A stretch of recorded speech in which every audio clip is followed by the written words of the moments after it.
Good morning, everyone. I thank the lady and the pianist. That was magnificent, wasn't it? All week we've been looking at in our seminars how to give the body the right conditions for optimum health. Because we're living in a body that has the ability to age, and we know it does age, but unfortunately most bodies are aging too young, far too young. And all week we've been looking at how you can slow that process down. That is good news. But what I'm going to show you today, how your brain need never deteriorate. God never meant the brain to deteriorate. Yes, the body will deteriorate, but you can slow that down. But the brain need never deteriorate. Isn't that wonderful news? It's wonderful news because it means everyone in this room, their brains need never deteriorate. But it's very sad news because we know so many people whose brains are deteriorating. Is that right? The current figures in Australia are 1,700 cases of dementia are being diagnosed every week. Scary, isn't it? Dementia just doesn't happen overnight. Dementia, Alzheimer's, is often the result of many little threads happening little by little over many years. So what I'm going to do today, I'm going to begin by showing you a very brief look at the brain. The brain is the capital city of the body. It is the headquarters. And everything that happens in the body affects the mind, and everything that happens in the mind affects the body. So let's have a look at headquarters. Now, looking from side on, headquarters basically looks like this. And looking from the top down, headquarters looks like this. Now, notice there are two lobes in the front part of the brain. And medicine calls these two lobes the frontal lobe. Now, even though there are two lobes, they're referred to as if there is just one lobe, because both of these lobes have the same function. It is in the frontal lobe part of the brain where our intellect is. So you can see that's a pretty important part of the brain. It's in the frontal lobe part of the brain where our reasoning powers reside. In the frontal lobe part of the brain is where judgment takes place. And it's in the frontal lobe part of the brain where we make our decisions. Now, this third function of the frontal lobe I call the most wonderful gift that God gave to mankind. You see, the will is the governing power in the nature of man. It is the power of decision or of choice. And when you think about it, everything depends on the right action of the will. There's a beautiful little book called Steps to Christ, and it explains it very nice. This author says in there, it says, you cannot change your heart. You cannot of yourself give to God its affections, but you can choose to serve him. You can give him your will. He will then come in and he'll work with you, both to will and to do of his good pleasure. Thus, through the right action of the will, an entire change can be made in the life. Science is now showing us that we can be rewiring our brain right up until the day we die. That's amazing, isn't it? You know the old saying, you can't teach an old dog new tricks? Wrong. You can. The will is not a muscle, but it is just like a muscle. The more you use it, the stronger it gets. You see, the mind and the nerves gain tone and strength through the exercise of the will. It's a fascinating thing, the will. I raised 8 children. And what worked with one didn't work with another. But you know what I noticed? When you had the will of the child, you could turn your back and you know that what that child had decided would happen. It's a wonderful thing working with the will. The will shouldn't be beaten to pieces. And the will should not be allowed to go wherever it wants. Have you ever tried to grow a vine around a pole? I'm growing one at the moment. And I would say 1 in 100 go around the pole. The rest go all over the place. And it hasn't been lately, but maybe every few weeks I might pull the tendrils around the pole. And I'll come back in a few days and it's gone away again. So I come and I gently pull it back. Now, if I force it, I will break the tendril. But if every day I gently guide and direct that tendril, I can get it around the pole. The will should be gently guided and directed. Remember that. Not beaten to pieces and not allowed to go wherever it wants. Now, in the human brain, the frontal lobe takes up between 33 and 38% of the brain.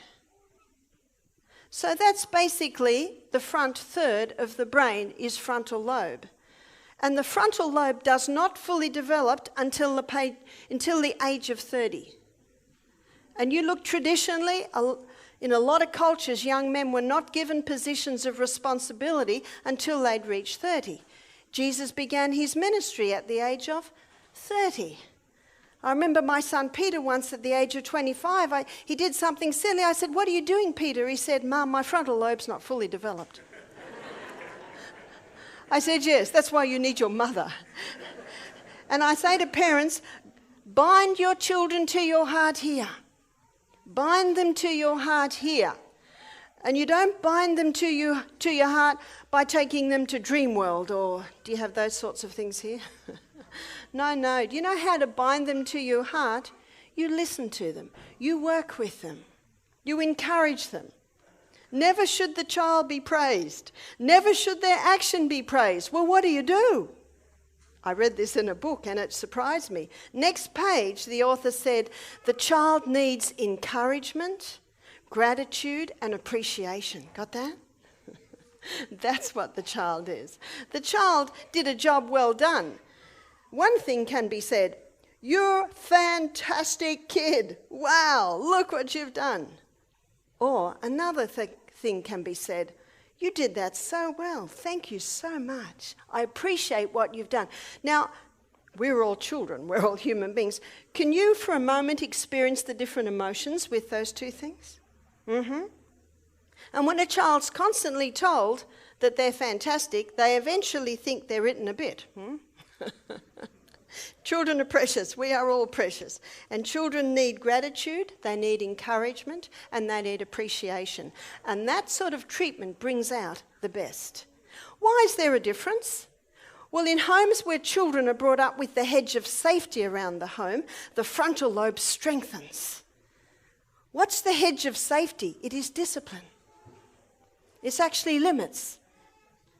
And children feel very comfortable when they know they can go here, but they can't go here. And when you tell a child they cannot go off the edge of this area here, what's the first thing they do? Toe goes off first. Nothing happens, bit more goes off. Parent says, "Don't go off there. I told you not to go off there." Do you know what this parent is teaching the child? They're teaching the child to lie. They're an unfaithful parent. Now, if the parent says, "If you go off that edge there, you won't be able to go to the beach this afternoon. You won't be able to have the iPad for half an hour tonight. You won't be able to, whatever." Or some parents say, "If you go off, you're going to get a smack." Now, I don't believe in beating the living daylights out of children, but I also don't think that it's good for a child or healthy for a child or produces strong adults if they're allowed to go whatever they want. So a consequence. Now, if the consequence is painful, I can assure you they won't do it again. It's like if a child touches the fire, I promise you they won't touch the fire again. Now, some children learn by you saying, "Careful of the fire, sweetheart, it will burn." Have you noticed? Some will nod and won't touch the fire, but some have to touch the fire, don't they? And if my child touched the fire and was crying and I say, "Oh, you poor darling, you must have a sore finger," but that's what happens. That's what happens. "Come here, I'll put some aloe vera on it," but that's what happens. I have a friend in Fiji. She says the whites don't understand us Fijians. When our children fall off a bike, we laugh. And while we're laughing, we pick them off and dust them off. Do you know, it's fantastic. What's the old saying? If we weren't laughing, we'd be crying. Laughter is very good medicine. There's even a proverb, I think it's Proverbs 22:17. "A merry heart doeth good like a medicine, and a broken spirit dries up the bones." So if you want an intelligent child, what do? You put limits. And there are consequences for every action. And so if the child wants to go off here, and last time it hurt, they will hesitate to go off again. You see, it's in the frontal lobe part of the brain where our self-control is, and that's the best thing you can teach a child. In the frontal lobe part of the brain is foresight. In the frontal lobe part of the brain is where our organisational skills, very important part of the brain. In fact, one writer called it the crown of the brain. But what makes it more important than any other part of the brain is that is where God communicates with mankind. The Bible says in Isaiah 1:18, "Come, let us reason together. Though your sins be as scarlet, they shall be as white as snow." This is where God reasons with human beings. How important it is to strengthen that. I've met some 20-year-olds and you would think it was fully developed. I've met some 40-year-olds and I wonder if it will ever develop. In a monkey, frontal lobe takes up 17% of the brain. In a dog, 7.5%. In a cat, any guesses? 3. One lady said, "Not my cat." Can you see that the Bible is correct, and we know it is correct? In Genesis it says, Genesis 1:26, that God created man in his image. In the image of God he created man. Man and female created he them. After the image of God. This is just not the eyes and the nose and the limbs and the body. It is also the brain. It is the frontal lobe of the brain is where God communicates with man and sets man far higher than any other creature. So can you see that the enemy of souls, what part of the brain would he like to take down? The frontal lobe. So what I want to quickly go through with you is some of the things that take it down. I'm so thankful for the lady who took the children's session, because number one in taking down the frontal lobe is sugar, not the sugar cane. The pure crystallized acid that's extracted from the sugarcane plant. It is as closely related to the sugarcane as heroin is to the poppy plant. And it is far more dangerous, I believe, because most people don't realise its danger. We've got a book by a Dr. Yutkin in our health centre, and the book's called Pure, White and Deadly. And one of the chapters, he claims that sugar should be banned. It is so dangerous.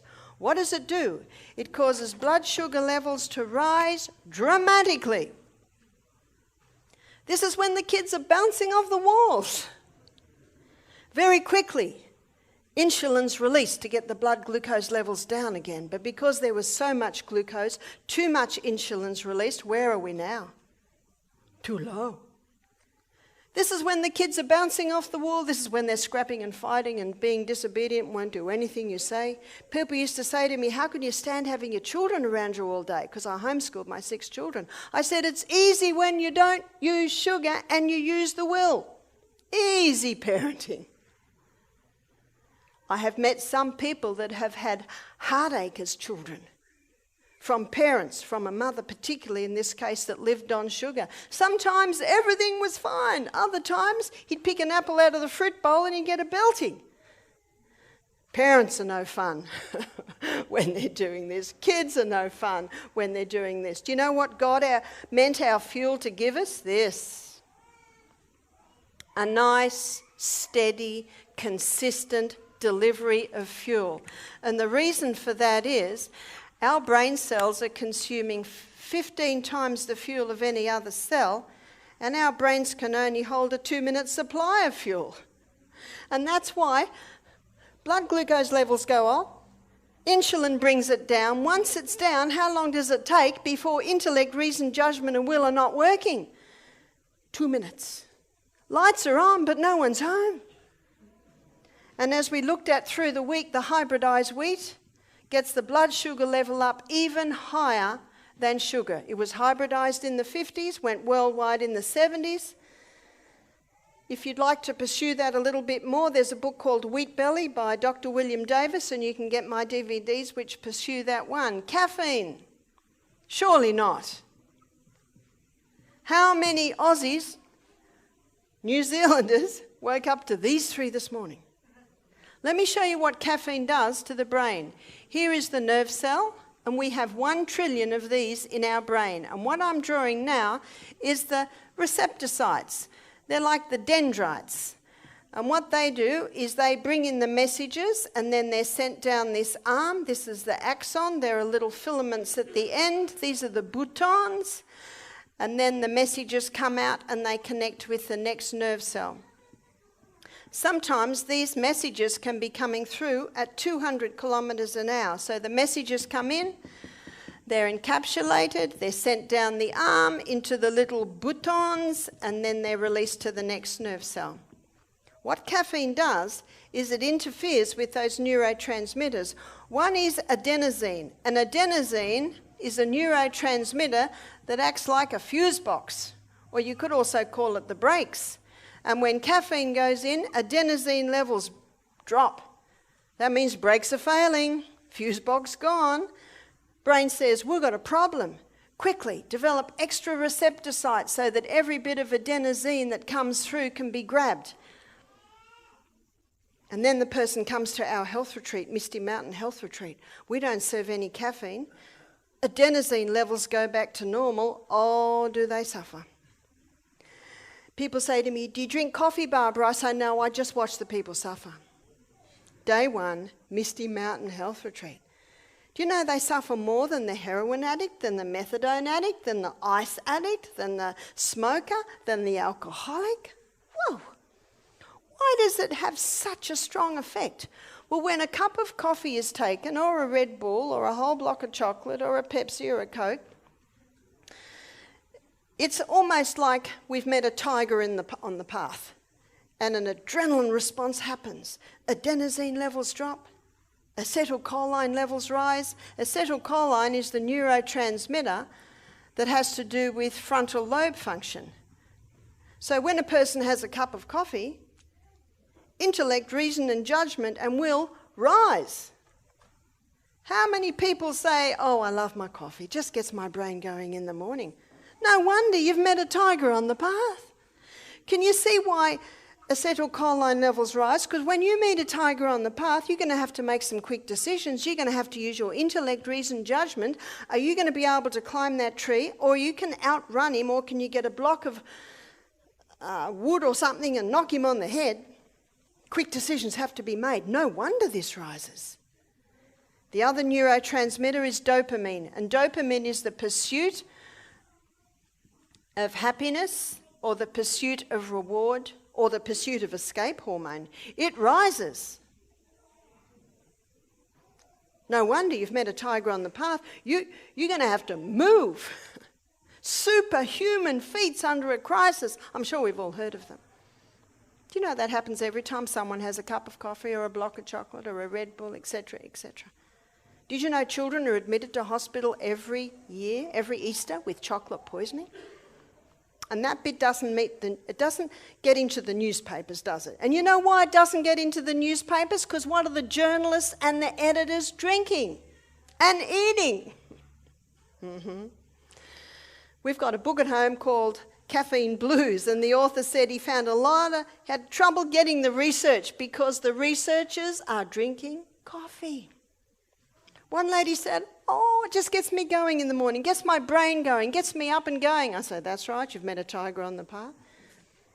But you know what happens? There's this compensatory effect. The most amazing thing about the body, especially the brain, is its ability to adapt and adjust. And it does adapt and adjust.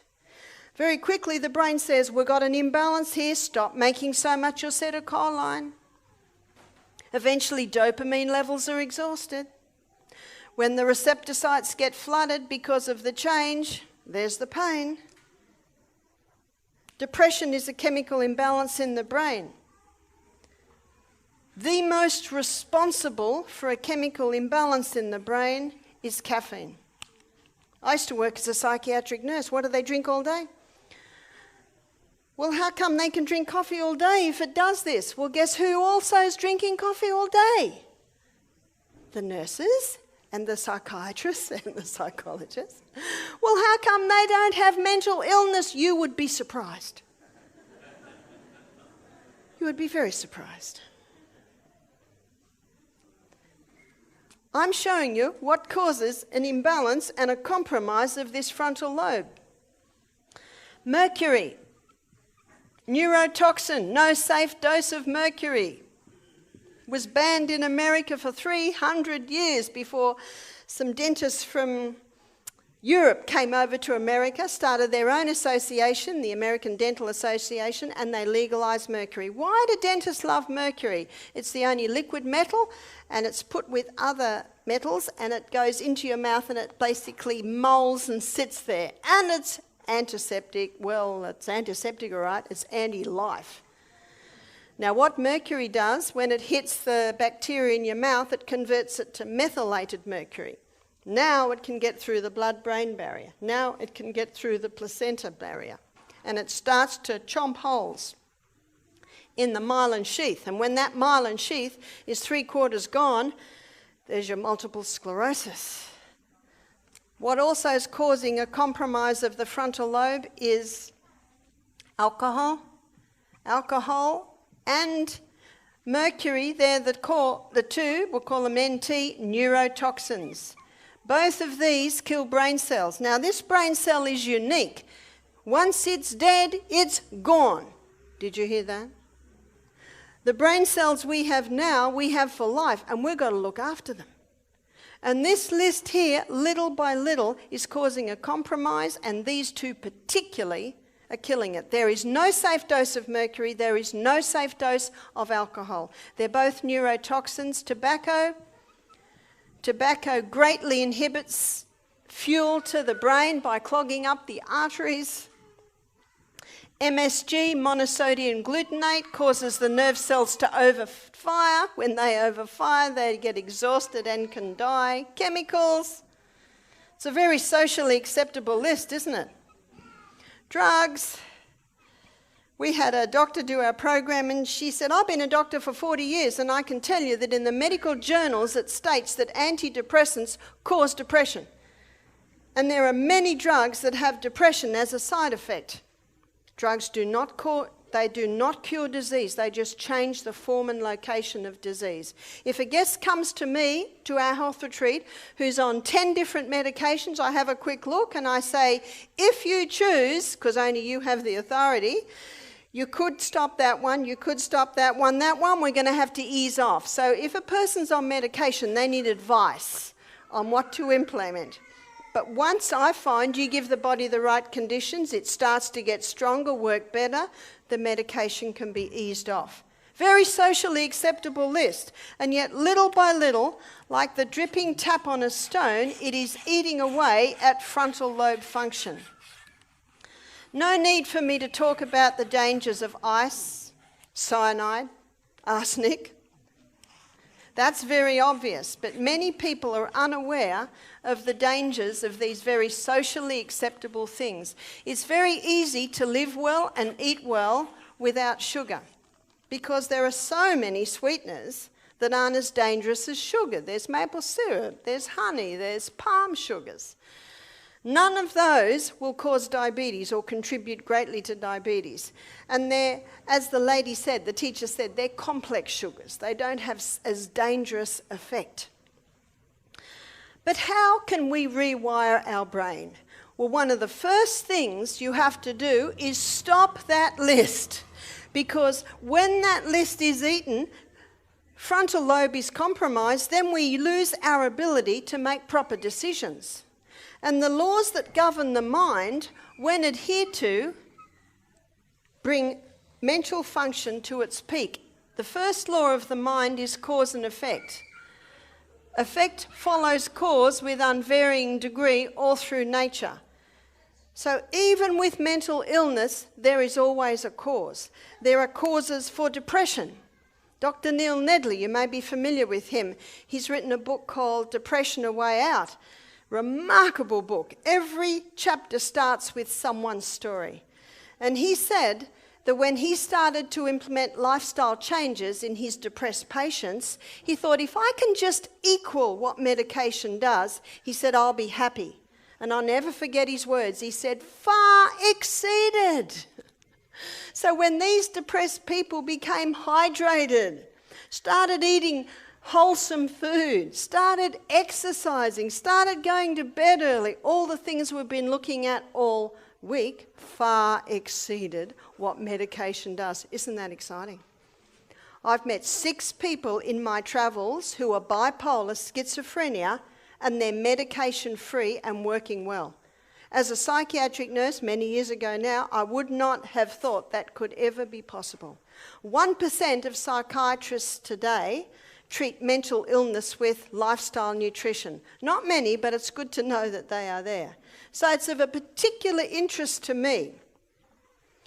As a Christian, I was not a Christian when I worked as a psychiatric nurse. I made the decision to give my heart to God at the age of 25. It was the best decision of my life.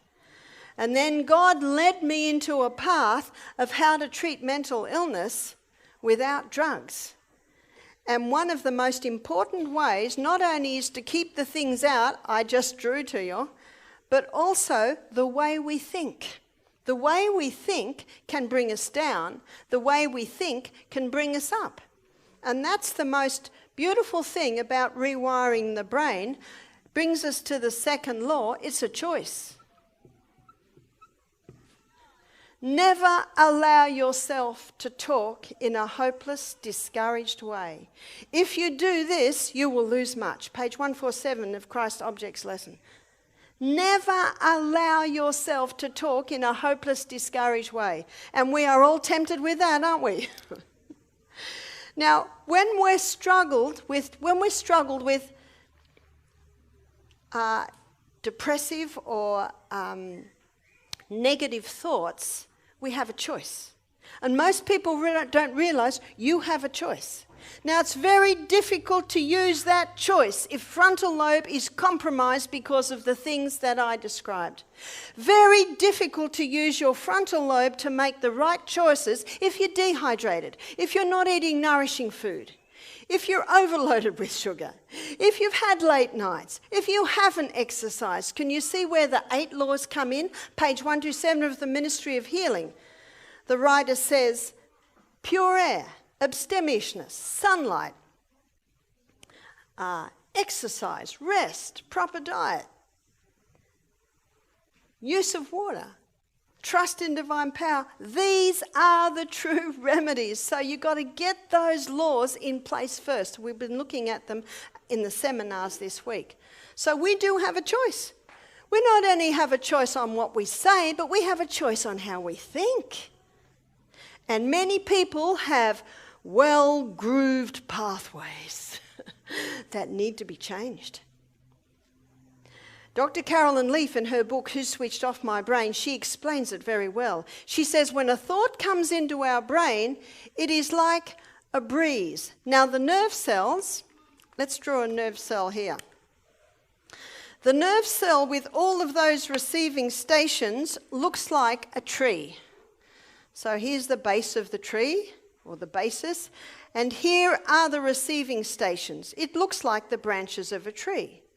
And when a thought comes through, it's like a breeze wafting through the trees. And we have a choice. We can hold on to that thought or we can let it go. Now, if we hold on to it and it's a negative thought, you're an idiot, you're hopeless, I'm sure we're all challenged with that, a thorn will grow.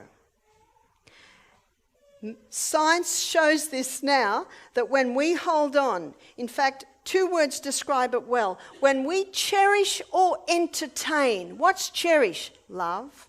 What's entertain? Please come in. Actually, stay the night. Actually, stay the week. Entertain. When we cherish or entertain negative thoughts, a thorn grows.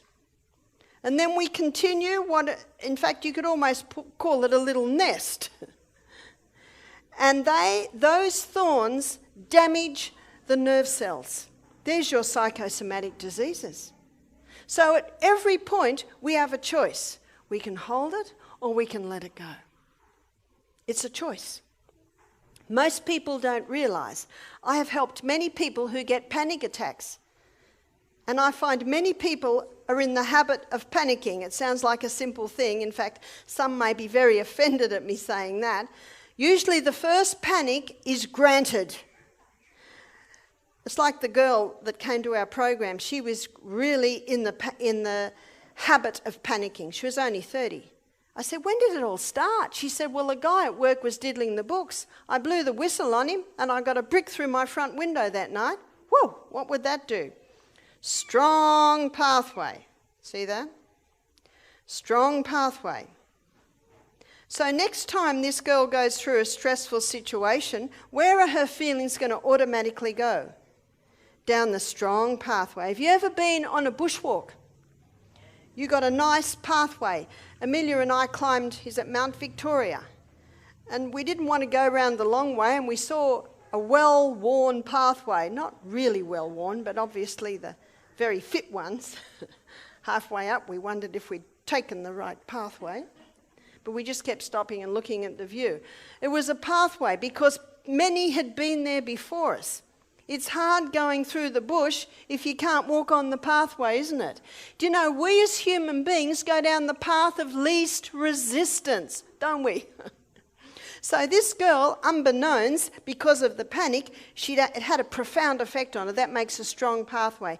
And every time she had a stressful situation, down she'd go, down she'd go, down she'd go. She eventually went to a psychiatrist. He said, I found the cause of all your problems. You get panic attacks. What did that do to the pathway? Oh, put a bit of Rio in it. He made another pathway. He said, you'll be on panic attack medication for the rest of your life. Her mother said, what did the doctor say? He said, I get panic attacks. More pathway. He said, I'll be on medication for the rest of my life. Can you see what's happening? The more you go down those pathways, the more you cement them in, concrete them in. She came to our health retreat. I said, I think you're panicking about your panic attacks. She smiled. What did the smile say? I think you're right.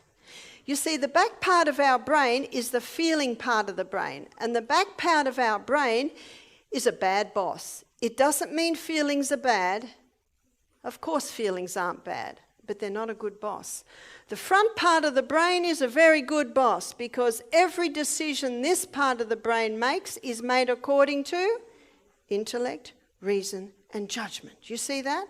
And when feelings and thoughts come up, they thread through the frontal lobe. And at that point, frontal lobe can go, no, don't say that.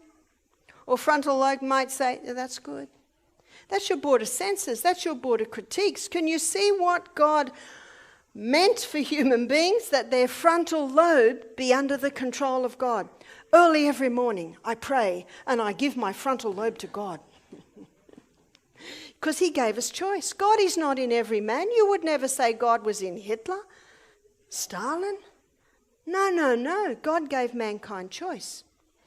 And one man said, who did our program, he said, well, if I was the guy up top, I'd come with a machine gun and mow them all down. And his wife laughed and said, what good would that do? Then the next crop had come up. Isn't that true? No, it's a heart problem. And if God does come in and mow them all down with a machine gun, he has now taken away what? Choice. It's a powerful thing to give us choice.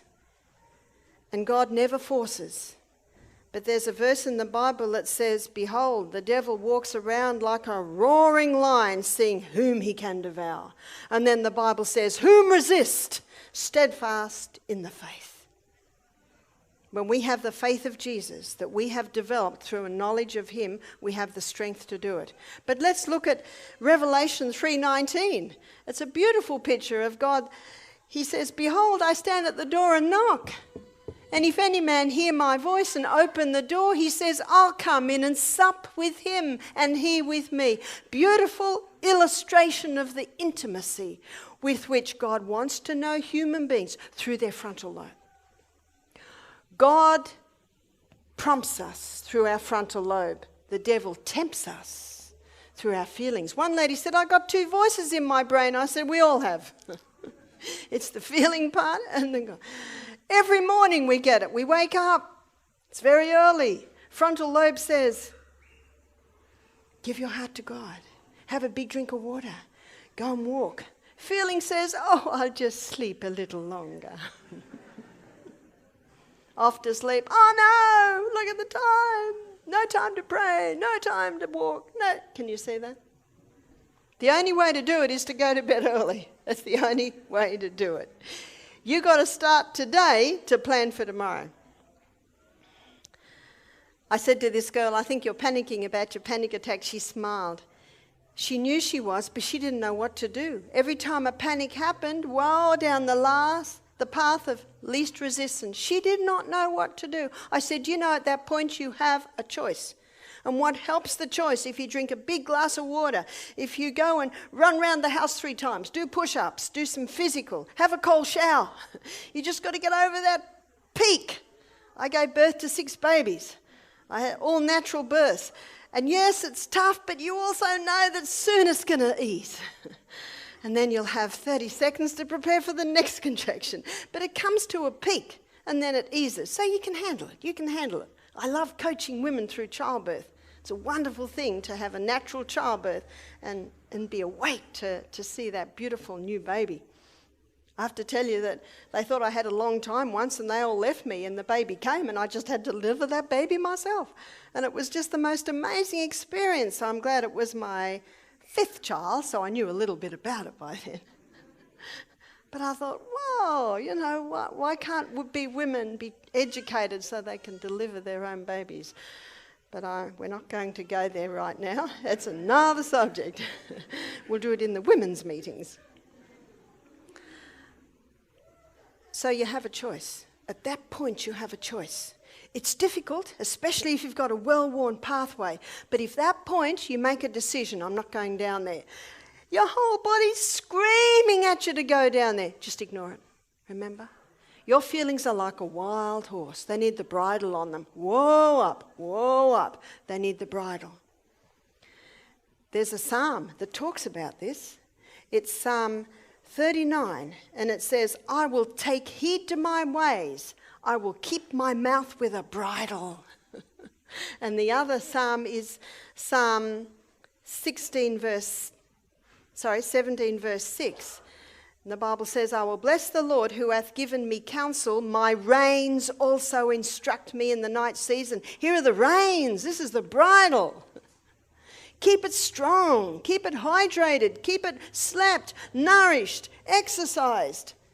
Don't let any of the stimulants compromise it.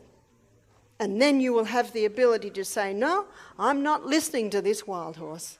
I'm going to pull him in. It's not easy. It's not easy at all. But you know, anything in life that we put effort in, we get the results, don't we? And it's just like the lady that played the piano. Both women who've played the piano are amazing, and I'm sure they didn't start yesterday. Probably many years ago. And if you first start playing the piano, it's very difficult, but you go at it and you add it. It's exactly the same with rewiring your brain. And the ladies that played the piano, they've got some strong pathways in their brain. I was watching the first lady, she wasn't even looking at the music. Wow. She's got some strong pathways. I understand the second lady had to look at the music because that was a difficult piece. But you know what I mean.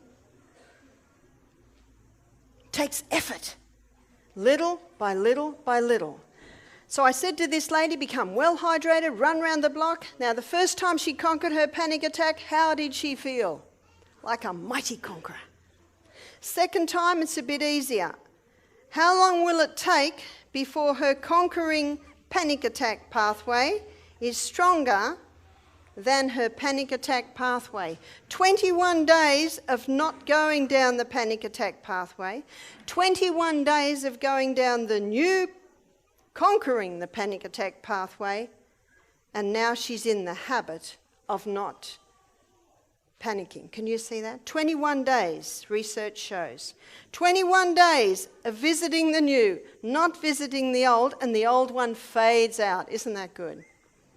It's like if you're on a bushwalk, 21 days of going on a new pathway, 21 days of not on the old pathway, the weeds start to grow, the leaves start to go down, and your new pathway is stronger. Remember what science said? We have the ability to rewire our brain right up until the day we die. If you have some habits you don't like and you want to change, where there's a will, there's a way. If you say you can, you will. If you say you can't, you're right. You won't. And someone might say, I don't want to do that. Can't do much with them. But if someone says, I don't really want to, but I'm going to give it a go. We can work with that. We can work with that. I know in some homes, children are not allowed to say, I can't. It's like the little one trying to carry a heavy bucket. I can't. You know, they really act. You know that. I can't. I saw my daughter do it with her little one day. She said, we'll do 3 steps with this hand and then 3 steps with that hand. But the parent that comes in and says, let me do it, sweetheart, that parent has just said, you're hopeless. You're hopeless. Show the child how to do it. Let's get 2 buckets. You've done that well. Thank you so much. I appreciate so much you've carried those buckets. Can you see that? Practice makes perfect with that parents and grandparents and aunts and uncles. Got that? We've got so many tradesmen that will not apprentice young people anymore because they've grown up in homes where they've never worked, they've never had to do a thing. Whose fault's that? It's not genetics. Love is a choice and forgiveness is a choice. Many people have mental illness through guilt. Many people have mental illness because they're harbouring anger and resentment over terrible things that happen to them. Every heart has its sorrow. It's not what happens to you, it's what you do with what happens to you. We had a lady at our health retreat who was 57. This is about 10 years ago now. And if you wanted to know where she was, you followed the laughter. She laughed all the time. And when I heard her story, I was shocked. She lost every single member of her family in the Holocaust. She has no living relatives anymore. Her mother, her father, her brothers, her sisters, her cousins, her grandmothers, all were killed in Poland in the Holocaust. And what did this lady do all day? Laugh. Laugh. And you know what? Midweek, her daughters came and visited her. They loved her so much. It's not what happens to you. It's what you do with what happens to you. And forgiveness is the only prescription in the entire universe that has the power to break the chemical bonds of hostility, anger, and hate. One lady said they don't deserve to be forgiven. I said, you're absolutely right, but it's got nothing to do with it. Forgiveness will give you wings. It'll give you freedom. And Dr. Carolyn Leaf's in her book, Who Switched Off My Brain, she shows something amazing about forgiveness. She says, when you forgive, now I'm about to introduce a principle that might sound very flippant, but it's actually scientific fact. Fake it till you make it. Like the lady a woman had hurt her badly. The woman's name was Monica. She couldn't forgive her. She was hurting so much because this woman had been so cruel to her. But she knew she had to forgive because it was eating her up. She couldn't stop thinking about it. I'm going to wring her neck. I'm going to put sugar in a petrol tank. You see all this? It was just eating her up. So she said, Father in heaven, I forgive her. She couldn't say her name. No wonder. She'd been badly hurt. Don't go to feelings. They'll tell you never to do it. It's a frontal lobe decision. Next day, I forgive her. Next day, I forgive her. Next day, I forgive her. Sixth day, I forgive Monica. Can you see what's happening? But at first, what did she have to do? She had to fake it. What are you faking? Your feelings. They're wild horses. Don't refer to them. Just do it. Do it because you got to. It's a not negotiable subject. This lady told me that 2 months later she saw Monica in the shops. Now, she didn't feel like running up and hugging her and kissing her, and she doesn't have to. But when she passed the woman, she smiled. She could not have done that 2 months ago. She smiled. You see, your words affect your feelings. And remember, your feelings are the wild horse, and you got to bring them under control. That's how God meant it to be. God meant your feelings to be under the control of frontal lobe. She smiled at the woman and kept walking. The woman had been very cruel to her. It doesn't mean you have to make her a best friend. The woman could hardly bear being smiled at. One lady said, I don't want to free that person. I said, you can't. You can only free yourself. It's a decision. So when this lady says, I forgive her, she made a little pathway. Every day she made that pathway. And what's happening after a while? She's got the forgiveness pathway. And her feelings are coming into line.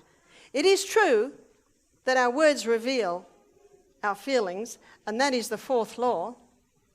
But it is also true that your words affect your feelings. Forgiveness is not negotiable. And Dr. Carolyn Leaf, she says that in the brain there are glial cells. And glial cells are the vacuum cleaners. The smallest cell in the human body is the sperm cell. The second smallest cell is the glial cells. Let's say we all forgive everyone who's ever hurt us. If you're wondering if there's anyone you should forgive, I can tell you right now, God's very faithful. He'll bring them straight to your mind.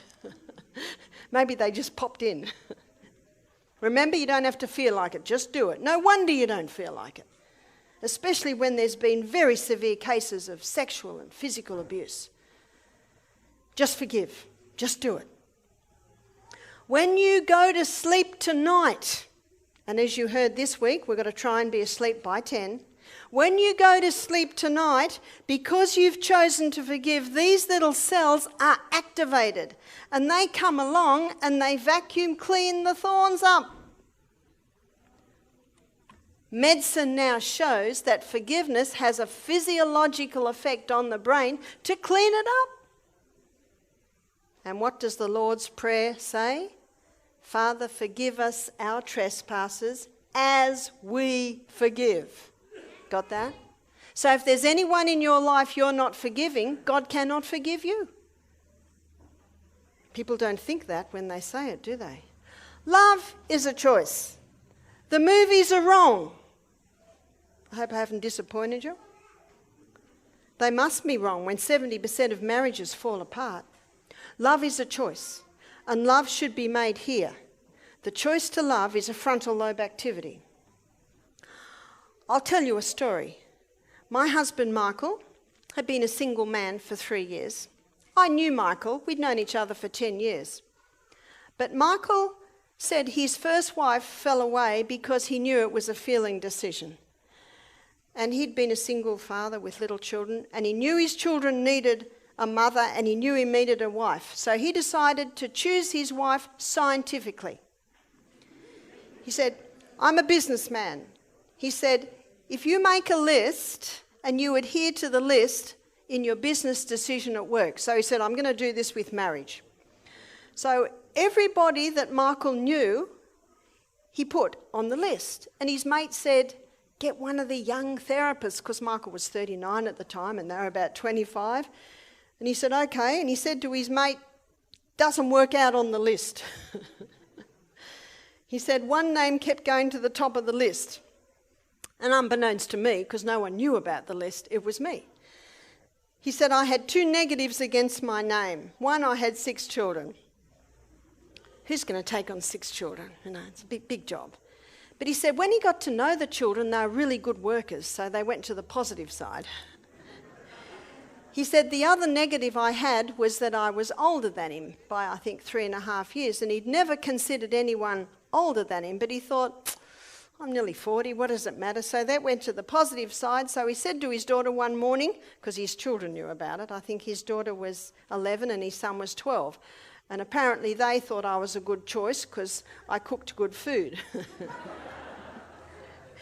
Because sometimes I'd feel sorry for them and bring them some food.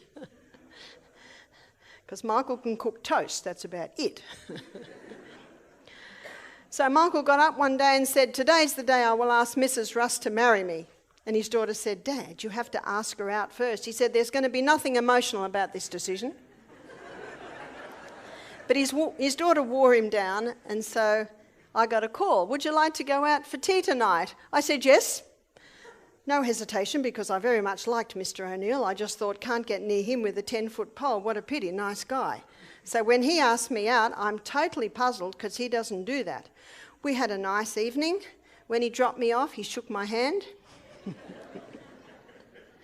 3 days later, he said to his daughter, "The courtship's gone on long enough. Today's the day I will ask Mrs. Russ to marry me." Anyway, in the afternoon, he comes into my house. He said, "I've got a few things I need to talk to you about." I said, "Yes." He said, "I've been thinking about things and I think we should get married." That was it. I said, "This is very analytical." He said, "I'm a very analytical person." I said, "Well, I think when two people marry, they should love each other." And when I said that, he went,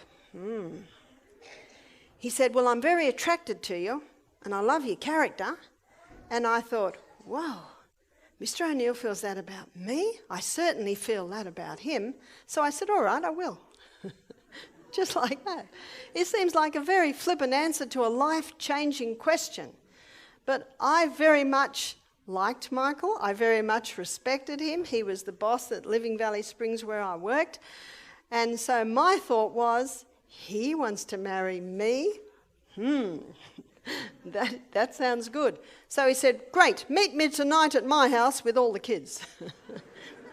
Now, the ages of the children were 10, 11, 12, 13, 14, 16, 19, 21. Mine 10, his 11, mine 12, his 13, all the rest mine.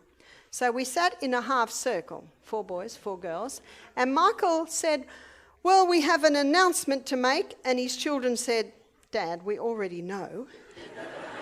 He said, "Oh." In fact, everyone on the property knew except for me. No wonder my children were being silly and giggling all day. They all knew but me. Anyway, he said, "Well, what do you all think?" And he asked every child, and they all agreed. Now, that was a miracle because, as you probably know, boys are very protective of their mothers. My little boys were like my knights in shining armour. In fact, I remember one guy was interested in me and my little boy didn't like him, and he came and stood in front of him one day and said, "If you marry my mum, I'm not going to be the flower boy." So they're very protective, but I think Michael showed them great respect by not coming near me, by not touching me. So it was all done basically analytical, because when you fall in love with character. That's why when he said, "I love your character," I thought, wow, I certainly like his. And he said, "I'm very attracted to you." And I thought, well, I'm very attracted to this guy. But you don't run with every attraction. There's your wild horse. It's got to come under the guide of the frontal lobe. Now, the next day, Michael walked past the window and my heart began to beat. And I thought, oh dear. Then I realised, oh, I'm marrying him. It's all right. See, your words affect your feelings. I didn't say to my heart, "Okay, heart, love that man." No. Your words affect your feelings without you even realising that. And because I was going to marry that man, there was no need to put the brakes on anymore. I could just let my heart go to this man. And I very much love this man. It's 18 years later now. And I'll tell you a little illustration that shows you why I love this man so much, because most people don't know what love is. Let's say it was about 3 months ago. We're in Sydney. I'm doing evening meetings. Michael always drives the car. We live in a rainforest. I've never ever taken my key out of the car. I've never even locked my house. That's where we live. So I'm not used to locking cars. He had to go to some business. So I was driving myself to the meetings this night. He was going to meet me later. He said, "Don't forget my computer." Well, I came out and the car's locked and it was only a little key. So I didn't think you could push button it open. So I put the computer by the door, went around and opened the door, went back in, got all the other things, put it in the car, shut the door, backing out, and I went boom. And I thought, what's that? I couldn't see anything I could have bumped into. So it's rolling back a little, and I stopped it to check it out. And I looked ahead, and there on the cement is Michael's computer case with the handle just sort of hanging off like that. At that point, Michael rings. Hi. He said, how are you going? I said, all right. He said, what's the matter? I said, I just ran over your computer. Silence on the other end of the phone. He said, oh. I said, well, I've got to go. I'm backing out of the driveway. Now, what am I challenged with right then and there? What am I feeling saying? You idiot. What? Aren't we all challenged?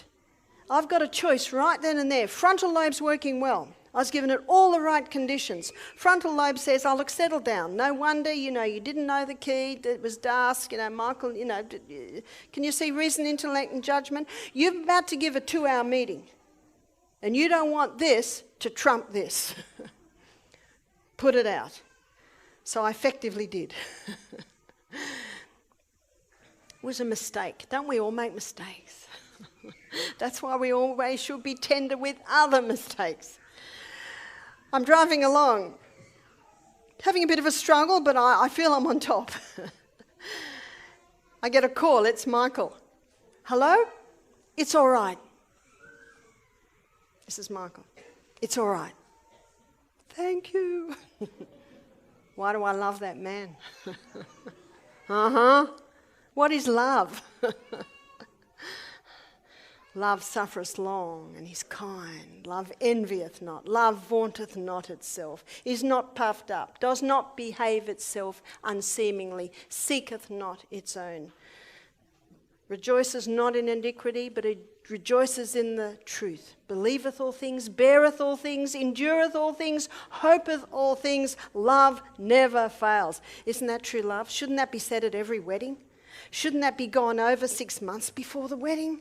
And if someone says to me, what's one word that will describe marriage? I'd say serve. Service. Yeah? People get annoyed at me because I wash Michael's clothes, I cook his dinner, I cook his meal, I iron his shirts, I have everything ready. They say, Barbara, let him do it. I said, I want for nothing. I have a man who's never raised his voice to me. He's never got angry with me, even when I run over his computer. Ah, you see that? Do you think his feelings were challenging him? Oh, yes. But there's a wonderful power in silence. Notice his reaction? Silence. Oh, how important that this be strong, huh? Oh, how many words have been said that should never have been said. But I'm upset. We'll go for a run.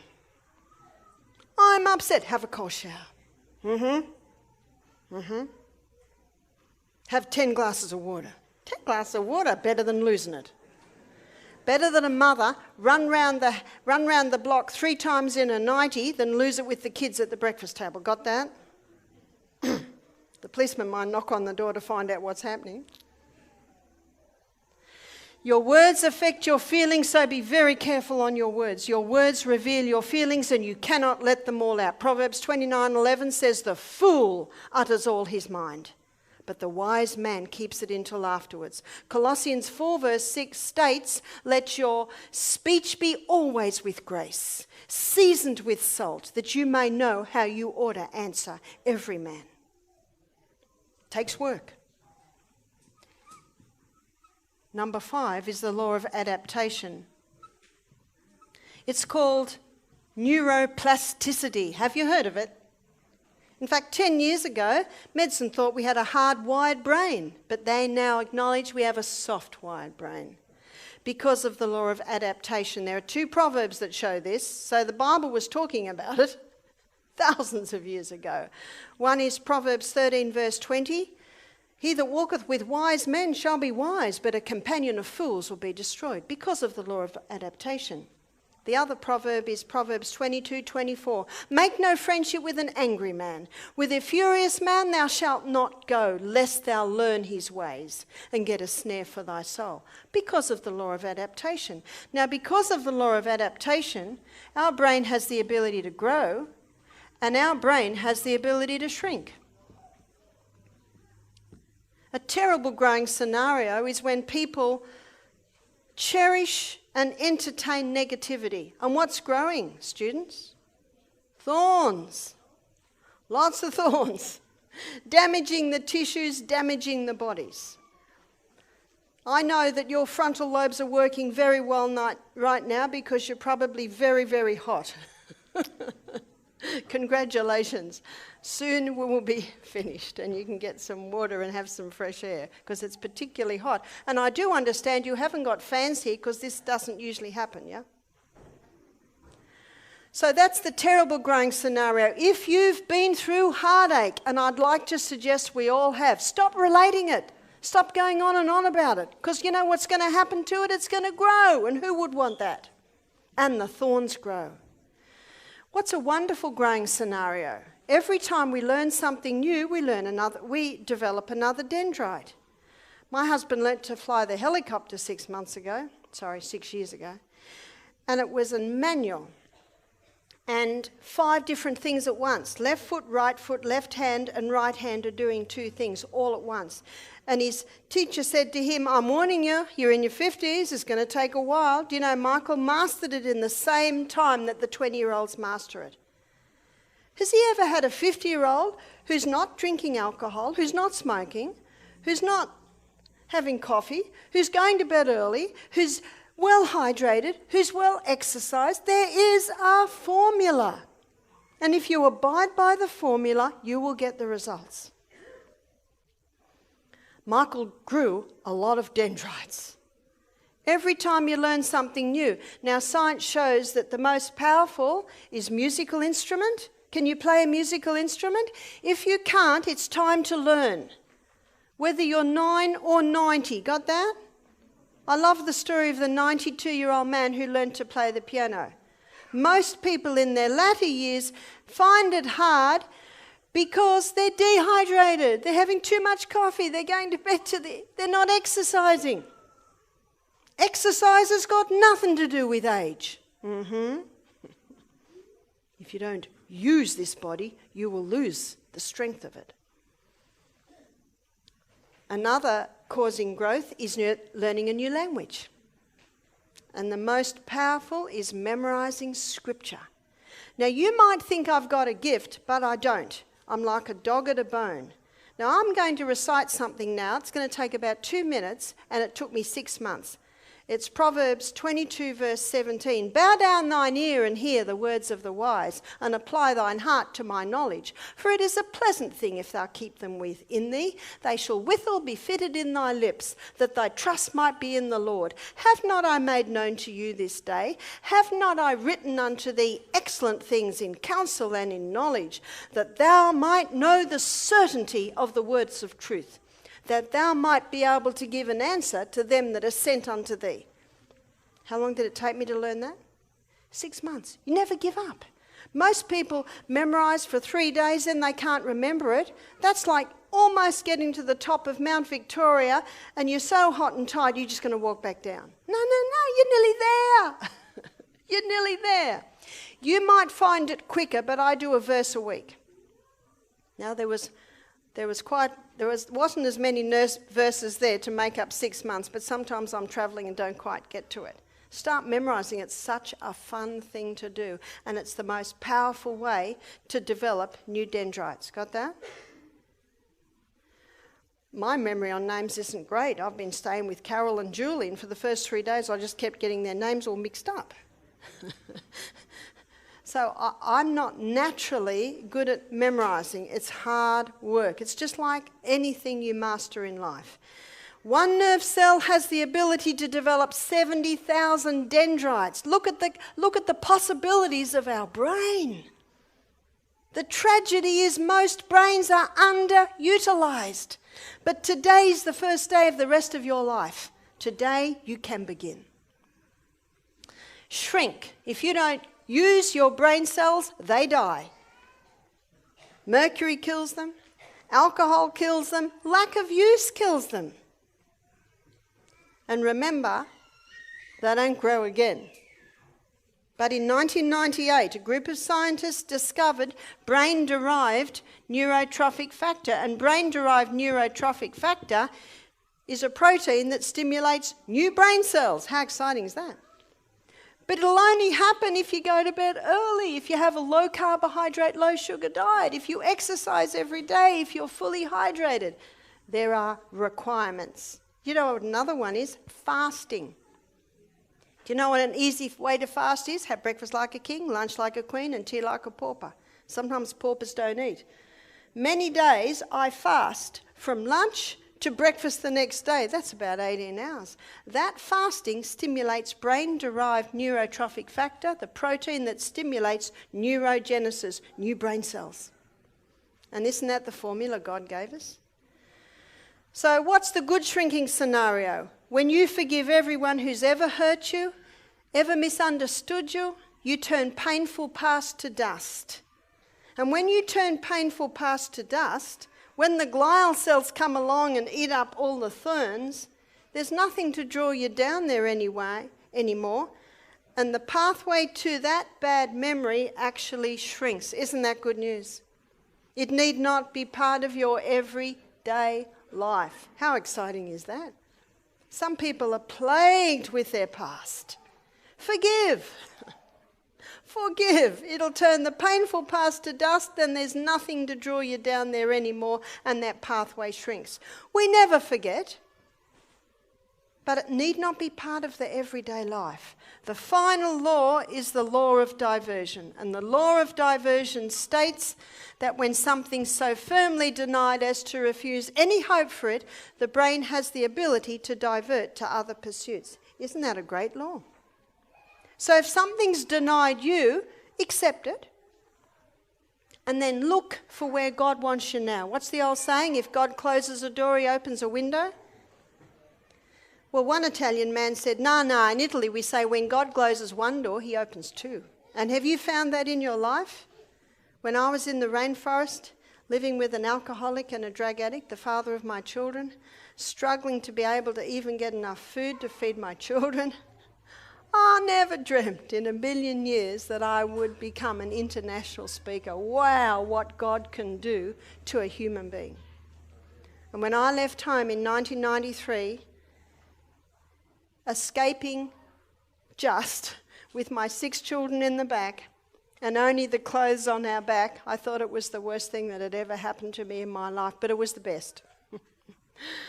3 months later, we found out my first husband had been in criminal activities, unfortunately touching his daughters. He went to jail. I just saw my children blossom. You know, sometimes you don't realise the heartache you're living under until you leave. Very hard for a woman to leave her home. Very hard. One of the most difficult decisions I've made, but you know, it turned out to be the best. I think we can all testify that the trials in our life, not to be rocks that crush up, but stepping stones to greater things. There are 2 polar opposites of emotions in our brain. One is fear, one is faith. And from faith come all the positive emotions. From fear come all the negative emotions. And the Bible verse for fear is 1 Timothy 1 verse 7. And God says, I have not given you the spirit of fear, but of power, of love, and of a sound mind. He's not given us the fear. We can choose not to have that fear. What can we choose to have is faith. And the Bible verse for faith is Hebrews 11 verse 1. Faith is the substance of things hoped for, the evidence of things not seen. And hope and faith are inseparable companions. Hope sees the invisible, feels the intangible, achieves the impossible. And you know how you strengthen faith? By going to earnest conflict with fear and doubt. If that fear and doubt arise, reject. You know, on the television, you don't like that channel, press the button, press the button. You can do that with your mind. When negative emotions come, reject, reject, reject. It's getting really difficult, sing. Have a cold shower, go, remember, strengthen your bridle. Keep that under control. It is an amazing body that God has given us. And what I've shown you this morning is how you can rewire your brain. Where there's a will, there's a way. Remember, be patient with yourselves, be kind to yourself, forgive yourself, just as God, for Christ's sake, hath forgiven you. Does he turn anyone away? No, no, no, no. So don't turn yourself away. Sometimes ourself is the hardest thing. But remember, he gave us the choice. Behold, he says, I stand at the door and knock. And if any man hear my voice and open the door, he says, I will come in. The great God of heaven? To me? Absolutely.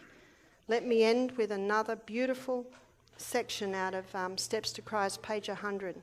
Keep your wants, your cares, your sorrows, your joys before God. You cannot burden him, you cannot weary him. He who numbers the hairs on our head is not indifferent to the sorrows of his children. Take to him everything that perplexes the mind. Nothing is too great for him to bear. He holds up worlds. He rules over the affairs of the universe. Nothing that in any way concerns our peace is too small for him to notice. No chapter in our experience is too dark he cannot read. No perplexity too difficult that he can unravel. No sincere prayer escapes the lips of which our Heavenly Father is unmindful or takes no immediate notice. The relation that exists between God and the soul is as clear and distinct as if there was not another soul on the planet to share his watch care, not another soul for whom he gave his beloved Son to die. Oh, what precious promises are ours. And if you're interested in that little book, Steps to Christ, which is such a beautiful book, I'm sure that you can see some of the people in the church and they will have some. Do we have some Steps to Christ? I'm sure we do. Thank you for your attention. And I trust you've been inspired. I trust that you have been encouraged. And I trust that you are going to take up the cause so that your brain can get smarter and younger and wiser as you age. Do we have a song? We have a song.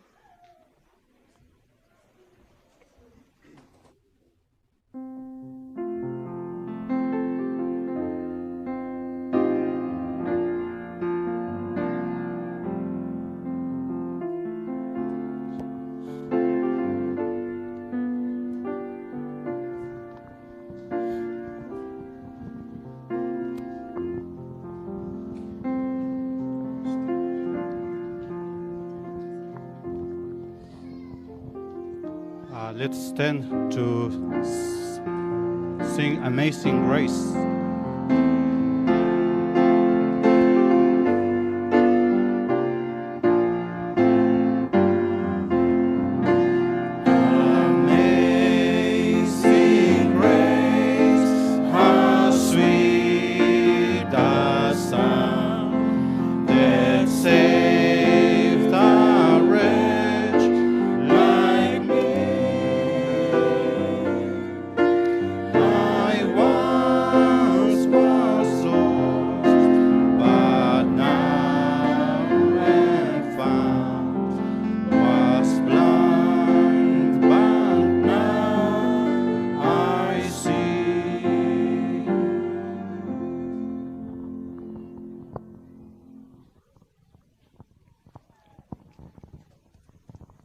Let us bow our heads.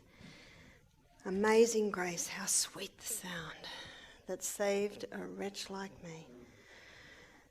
God has done all that possibly can be done to help us. All he asks is that we will let him. So my prayer is that you will do as Matthew 5:14 says, Let your light so shine before men that they, seeing your good works, will glorify your Father in heaven. When we make the decisions to change our lives, we will be a light on a hill that will touch all that are in the house. Not one soul in this room will be left by God. His eye and his hand is on each one of us, just waiting for us to say, Father, come in. Thank you so much, Father, that we're here today. It is by no accident that each one of us are here.